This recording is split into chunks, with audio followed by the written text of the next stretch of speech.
once you've sewn all your squares together, you are going to have something that looks a lot like this. Okay, you'll have this nice long row. And you're just going to do that with all your rows. You're going to sew them together. Okay? And then it's going to be time to make it a blanket. And I'm going to show you in the example here. I have 3 rows that I already sewed together. And we're going to be sewing these together. Now, the only tricky part about this, because it's just a straight seam, are these. And especially if you're doing something like I am where it's really, really thick, you're going to need to pay attention and carefully sew over these. And there's a little trick to it, and I'm going to show you what that is. What we're going to do is we're going to put our rows together. Now, we're going to make sure that they're the same direction on the nap right there, and they are. And we're going to sew them together like this. Long seam all the way along, but there's a trick. Especially this case where these are really thick, okay, because I have lots of layers here. And if you're doing an extra thick blanket, when you're sewing along, you're going to want to make sure that these are flat, that your seams are pressed out on both sides. So as you approach each of these seams, you're going to make sure that they're flat. Okay, just like you see here. That's how they were sewed. And I'm using my washi tape as my guide. And since you're working with so many layers, take your time and just kind of adjust them and make sure they're all together. And just, work with it. This isn't a race. I know it's a very simple seam, but it's not one you want to rush because you want to be checking and making sure that the top and bottom are correct. And I'm going to show you how you go over this. Now, because I'm using like Minky and Cuddle, and it's such thick layers, I'm using my walking foot, especially for here. And this is where you want to take your time, go slow. I'm going to make sure that those seams are lined up. I'm going to keep sewing. I'm not going to worry about the foot going over the fabric just yet till I get to about here. Okay? I'm going to make sure my needle is down and in.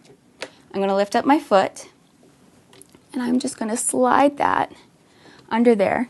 And I'm going to make sure that this is correct underneath as well, and that's going to slide under no problem.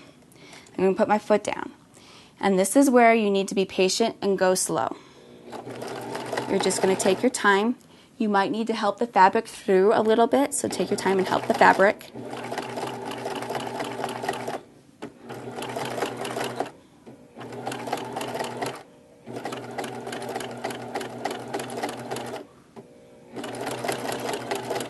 Again, slow. This isn't one you want to rush over, because if you rush, especially with thick layers like this, it'll skip stitches and you'll get a hole in your blanket. It's a really thick point right there. I'm just going to hand crank that. And again, I made this blanket so thick.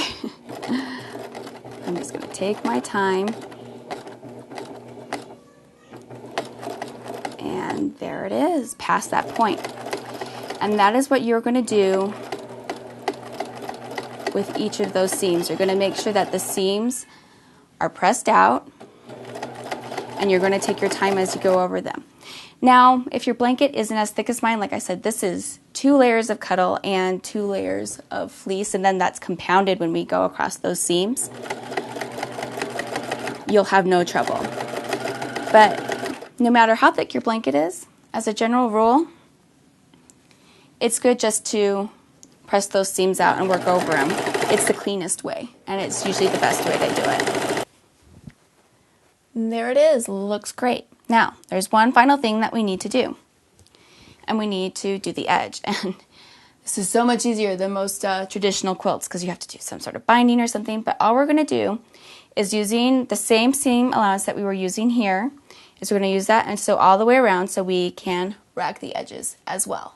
Easy, easy. And we're going to do the same thing and make sure that those are pressed out as we go around the edge of the blanket. Let's go.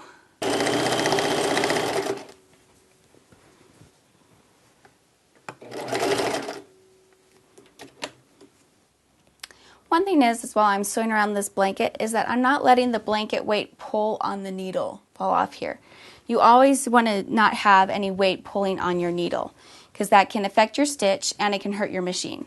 So I'm not letting it fall off here. I'm letting it sit in my lap. I'm getting nice and fuzzy.